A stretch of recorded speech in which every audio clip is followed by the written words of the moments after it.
अस्सलाम वालेकुम बेटा।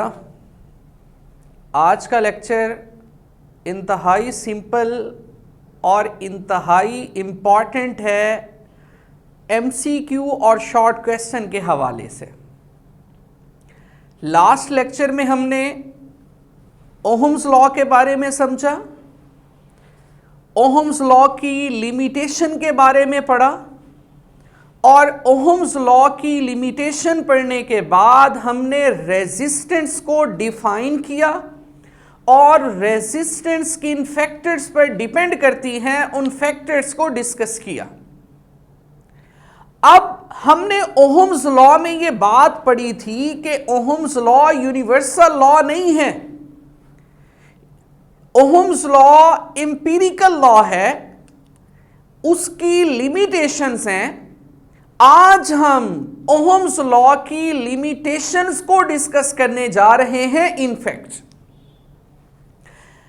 बेटा सबसे पहली बात आज जो हम पढ़ेंगे वो होगा ओहमिक कंडक्टर्स के बारे में, जिनको ओहमिक डिवाइसेस भी कहते हैं, नॉन ओहमिक कंडक्टर्स के बारे में जिनको नॉन ओहमिक डिवाइसेस भी कहते हैं।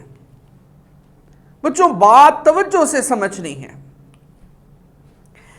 ऐसे कंडक्टर्स जो ओहम्स लॉ ओबे करेंगे, ओहम्स लॉ जिन पर एप्लीकेबल होगा, जिनकी रेजिस्टेंस कांस्टेंट होगी, जिनमें वोल्टेज करंट के डायरेक्टली प्रोपोर्शनल होगा, वो ओहमिक कंडक्टर्स हैं।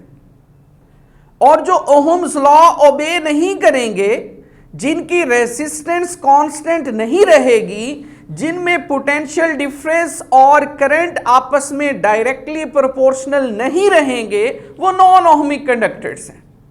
तो इनकी सबसे पहले हम डेफिनेशन की तरफ चलते हैं। Conductors obey Ohm's law.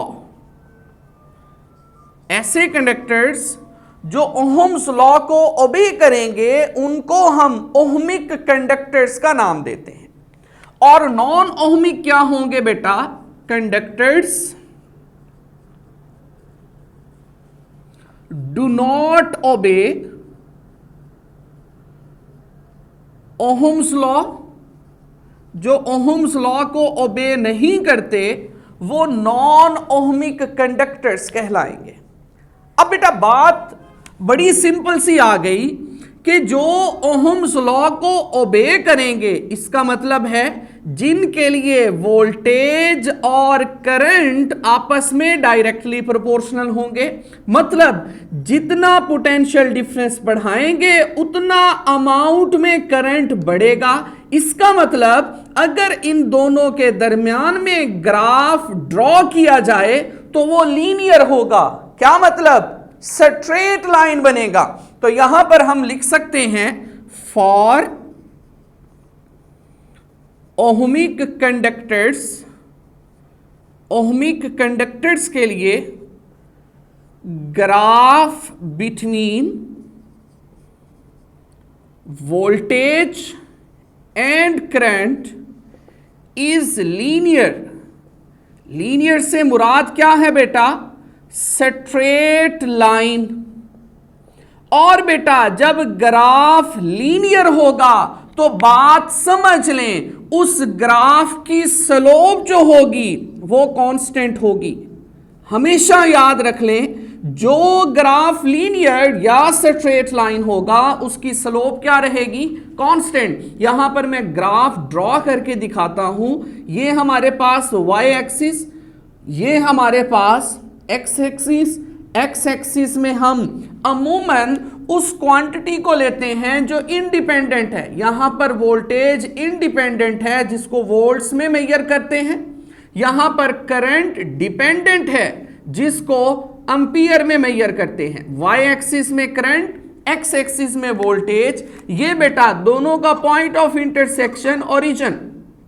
अब इन दोनों के दरमियान में जो ग्राफ बनेगा वो क्या बनेगी बेटा? Straight line. तो ये हमारे पास कौन से कंडक्टर्स हैं? ओहमिक कंडक्टर्स हैं। अब किसी भी पॉइंट पर आप इसकी स्लोप निकालेंगे तो वो हमेशा आंसर सेम देगी, मतलब स्लोप क्या निकलेगी, कांस्टेंट। अब सवाल अगला आता है कि इसकी स्लोप आती क्या है। बेटा स्लोप बराबर होती है change in Y over change in X के। चेंज इन वाई हमारे पास है, change in current, change in X हमारे पास है, चेंज इन वोल्टेज, ये हमारे पास स्लोप है। और अगर आपको ओहम्स लॉ याद हो तो वो था V is equal to I R. R इधर ही रखा था, आई को डिवाइड किया था V पर, तो V बाय आई किसके बराबर था, R के। अब गौर से सुने, वोल्टेज बाई करंट रेजिस्टेंस के बराबर था, करंट बाई वोल्टेज ये बेटा रेजिस्टेंस का इनवर्स है। इसका मतलब है कि करंट ओवर वोल्टेज 1/R के बराबर होगा। तो मतलब करंट और वोल्टेज की स्लोप हमें क्या देती है बेटा, 1/R। और 1/R इसको हम लिख सकते हैं रेसिप्रोकल ऑफ रेजिस्टेंस। और रेसिप्रोकल ऑफ रेजिस्टेंस को बेटा कंडक्टेंस का नाम देते हैं। और यहां पर कंडक्टेंस का यूनिट देखें तो 1/R, 1/ओहम, रेजिस्टेंस का ओहम, तो ऊपर जाकर बनेगा ओहम इनवर्स, जिसको मो या साइमन का नाम भी देते हैं। तो ये तमाम चीजें आप लोगों ने एमसीक्यू के हवाले से मेमोराइज करनी है कि बताइए करंट और वोल्टेज की जो स्लोप है वो हमेशा क्या निकलती है, कांस्टेंट। और बेटा जो कंडक्टर्स ओहम्स लॉ ओबे करेंगे उन कंडक्टर्स की रेजिस्टेंस भी क्या रहेगी बेटा, कांस्टेंट। अब हम इसकी एग्जाम्पल की तरफ चलते हैं। जितने भी मेटालिक कंडक्टर्स हैं वो तमाम के तमाम ओहमिक कंडक्टर्स होंगे। जितने भी मेटालिक कंडक्टर्स हैं वो तमाम के तमाम क्या होंगे, ओहमिक। अब मेटालिक कंडक्टर में सबसे पहले आप ले लें एग्जाम्पल कॉपर की, उसके बाद आप ले लें बेटा एग्जाम्पल सिल्वर की, उसके बाद आप एग्जाम्पल ले लें गोल्ड की। तो ये तमाम के तमाम हमारे पास कौन से कंडक्टर्स आते हैं, ओहमिक। चलते हैं बेटा नॉन ओहमिक कंडक्टर्स की तरफ। नॉन ओहमिक कौन है, जो ओहम्स लॉ को ओबे नहीं करेंगे वो नॉन ओहमिक है। इनमें ग्राफ स्ट्रेट लाइन था, इनमें ग्राफ स्ट्रेट लाइन नहीं रहेगा, किसी ना किसी पॉइंट पर जाकर वो ग्राफ कर्व हो जाएगा। किस वजह से, रेजिस्टेंस के कांस्टेंट ना रहने की वजह से। तो यहां पर हम लिख सकते हैं पॉइंट के for non ohmic conductors, for non-ohmic conductors, graph between voltage and current is no longer remain straight। Graph इन दोनों के दरमियान में स्ट्रेट नहीं रहता। अभी हम बेटा जब ग्राफ स्ट्रेट नहीं है तो इस ग्राफ की स्लोप भी क्या नहीं होगी बेटा, कांस्टेंट नहीं निकलेगी। अब उसी तरीके से ग्राफ प्लॉट करके देखते हैं। ये बेटा वाई एक्सिस, ये एक्स एक्सिस, एक्स एक्सिस में वोल्टेज रन करता है, वोल्ट्स में वैल्यूज ली जाती हैं। वाई एक्सिस में करंट रन करता है, एम्पियर में इसकी वैल्यूज ली जाती हैं। ये बेटा दोनों का पॉइंट ऑफ इंटरसेक्शन ओरिजिन, ये दोनों का ग्राफ है। सबसे पहले ये स्ट्रेट लाइन रहा, जाना स्ट्रेट चाहिए था, लेकिन यहां पर आकर ये नॉन लीनियर हो गया।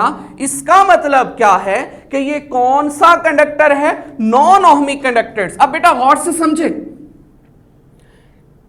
ओरिजिन से लेकर ओ से लेकर ए तक यहां पर रेजिस्टेंस कांस्टेंट है, ओहम्स लॉ को ओबे करता है। जब आप ए से बी रीजन की तरफ जाते हैं तो रेजिस्टेंस कांस्टेंट नहीं है, तब तो ये लीनियर से नॉन लीनियर हुआ। अब सवाल आता है कि क्या रेजिस्टेंस में इजाफा हुआ या कमी हुई। तो बेटा देखिए, रेजिस्टेंस और करंट आपस में होते हैं इनवर्स। रेजिस्टेंस बढ़ेगी तो करंट कम होगा, इसलिए तो ये डाउनवर्ड बेंड हुआ है, अदरवाइज ये स्ट्रेट चलता ना, करंट बढ़ता। तो रेजिस्टेंस बढ़ी है, करंट में कमी आई है, तो इस वजह से इसकी स्लोप क्या हो गई बेटा, नॉन लीनियर हो गई। ये बेटा जो ग्राफ है ये है फिलामेंट ऑफ बल्ब का। तो सबसे पहली एग्जांपल क्या हो सकती है बेटा, फिलामेंट ऑफ लाइट बल्ब। कौन सा कंडक्टर है बेटा, नॉन ओहमिक कंडक्टर। इसके बाद इसकी एग्जांपल नंबर 2 हम देते हैं, और एग्जांपल नंबर 2 हमारे पास है सेमी कंडक्टर डायोड, जिसका दूसरा नाम पीएन जंक्शन भी है। इसकी डिटेल चैप्टर नंबर 18 के अंदर फर्स्ट टॉपिक में पढ़ेंगे। इसका ग्राफ कुछ यूं ड्रॉ होगा, डिटेल में अभी नहीं चलूंगा, ये कुछ ग्राफ ड्रॉ होगा। तो ये बेटा कौन सा कंडक्टर है, नॉन ओहमिक, और ये ग्राफ किसका है, सेमीकंडक्टर डायोड या पीएन जंक्शन का। ये बेटा हमारा छोटा सा पोर्शन था ओहमिक और नॉन ओहमिक कंडक्टर्स के रेलेवेंट। अब यहां पर आपको मैं एक इंपॉर्टेंट एमसीक्यू बताता चलूं रिगार्डिंग एमडी कैट। आपके पास ग्राफ दिया होगा, तवज्जो से समझिएगा बेटा। ये एक्स एक्सिस है। अब यहां पर करंट लिया हुआ है, यहां पर वोल्टेज लिया हुआ है।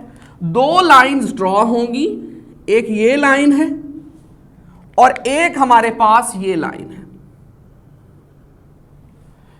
इसको लाइन ए का नाम दें, इसको लाइन बी का नाम दें। क्वेश्चन करेगा कि बताइएगा किस लाइन की स्लोप मैक्सिमम है या किस ग्राफ की रेजिस्टेंस मैक्सिमम है, या कौन सी डिवाइस ए और बी में से ज्यादा रेजिस्टेंस रखती है। अब बेटा समझ लें, मैंने आपको समझाया स्लोप बराबर होती है change in Y over change in X, जिसको tan थीटा भी कहते हैं। तो देखें, इसका थीटा कम है, इसका थीटा ज्यादा है। मैं यूं लिखूंगा, theta of B is greater than theta of A, it means slope of B is greater than slope of A। मतलब क्या है कि resistance of B is greater than resistance of A। इस तरीके से भी आपके पास आपके एग्जाम में एमसीक्यू आ सकते हैं, तो आपने उनको सॉर्ट आउट करना है। यहां पर मैं डायरेक्ट रेजिस्टेंस क्यों लिख रहा हूं, क्योंकि y एक्सिस में वोल्टेज लिया, x एक्सिस में करंट लिया। Change in y voltage, change in x current, तो मतलब रेजिस्टेंस। यहां पर इसका रेसिप्रोकल था। क्यों? क्योंकि बेटा जब हम फिजिक्स में ग्राफ्स को डिस्कस करते हैं तो उसमें इंडिपेंडेंट और डिपेंडेंट के बारे में कोई हार्ड एंड फास्ट रूल नहीं आपने फॉलो करने होते। मैथ्स में आपने फॉलो करने हैं कि इंडिपेंडेंट हमेशा एक्स एक्सिस में, डिपेंडेंट हमेशा वाई में। फिजिक्स में गुंजाइश होती है एक्स एक्सिस और वाई एक्सिस में डिपेंडेंट और इंडिपेंडेंट को लेने का। ये बेटा हमारा एक छोटा सा पोर्शन था ओहमिक नॉन ओहमिक कंडक्टर्स के बारे में।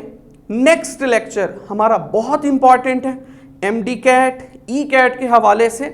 उसमें हम देखेंगे कॉम्बिनेशन ऑफ रेजिस्टर्स, रेजिस्टर का सीरीज कॉम्बिनेशन, रेजिस्टर का पैरेलल कॉम्बिनेशन। उसके बाद हम करंट डिवीजन रूल पढ़ेंगे, वोल्टेज डिवीजन रूल पढ़ेंगे अगले लेक्चर में। Thank you so much.